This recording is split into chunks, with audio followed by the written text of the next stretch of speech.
Včera sme počuli, ako dvakrát apoštoli boli uväznení. Prvýkrát vyslobodil ich Pánov anjel a prikázal: Chodte, staňte si v chráme a hlásajte ľudu všetky slová tohoto života. Oni počuli, zavčas ráno vošli do chrámu a učili.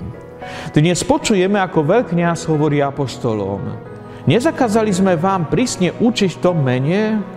A vy ste naplnili Jeruzalém svojim učením a chcete na nás uvaliť krv toho človeka. Lenže apoštol Peter, naplnený Duchom Svätým, hovorí: Boha treba viac poslúchať ako ľudí. Boh našich otcov skriesil Ježiša, ktorého ste vy zavesili na drevo a zavraždili.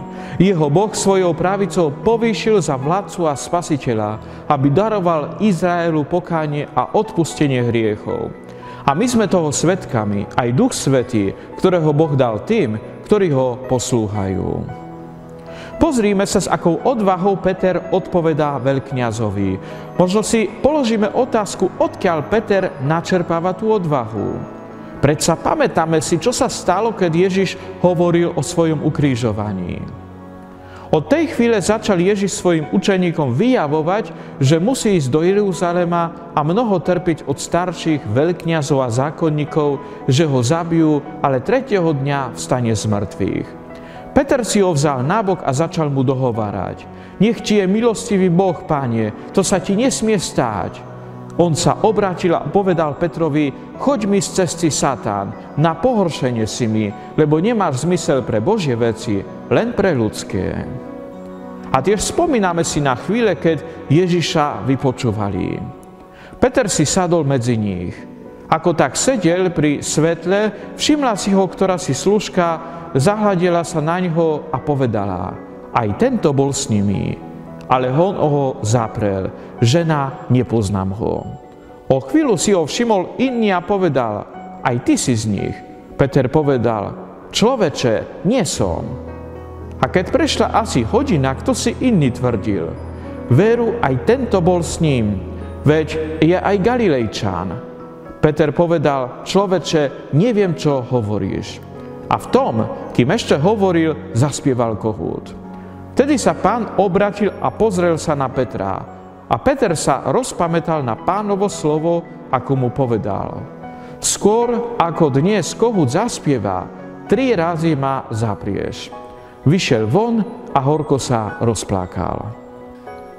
Odpoveď na túto otázku, odkiaľ apoštoli čerpajú tú odvahu, nájdeme v 2. kapitole Skutkov apoštolov. Keď prišiel deň Túric, boli všetci vedno na tom istom mieste. Tu sa náhle strhol hukot z neba, ako keď sa ženie prudký vietor, a naplnil celý dom, v ktorom by boli. I zjavili sa im akoby ohnivé jazyky, ktoré sa rozdelili, a na každom z nich spočinul jeden. Všetkých naplnil Duch Svätý a začali hovoriť inými jazykmi, ako im Duch dával hovoriť. To Duch Svätý, ktorý naplnil srdcia apoštolov, dáva im odvahu, aby svedčili, že Ježiš Kristus je Pánom a Mesiášom. Vo 4. kapitole Skutkov apoštolov čítame, že po uzdravení chromého človeka apoštoli boli privedení pred veľradu. Tak čítame. Na druhý deň sa v Jeruzaleme zhromaždili poprední muži, starší a zákonníci, veľkňazi Annáš a Kajfáš, Jan a Alexander a všetci, čo boli z veľkňazského rodu, postavili ich do stredu a pýtali sa: Akou mocou alebo v mene koho ste to urobili?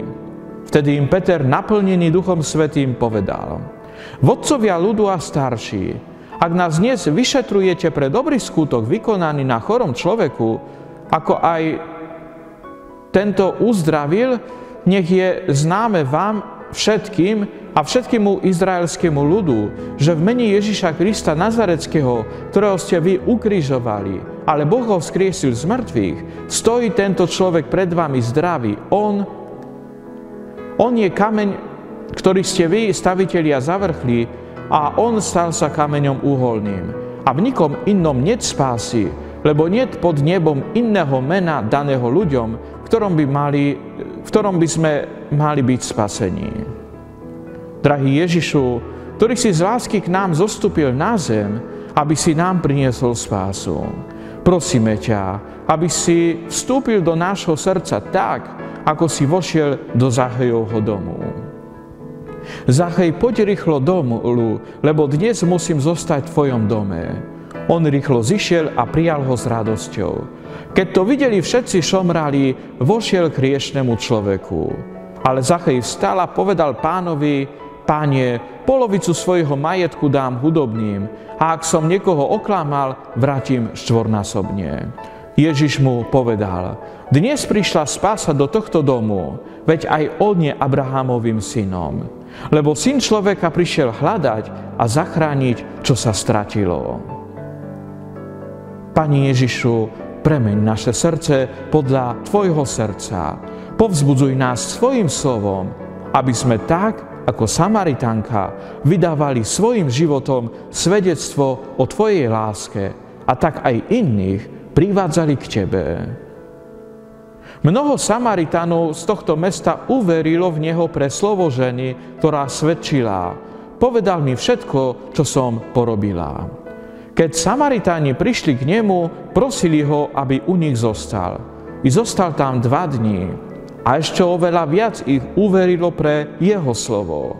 Žene povedali: Už veríme nielen pre tvoje slovo, ale sami sme počuli a veríme, že toto je naozaj Spasiteľ sveta.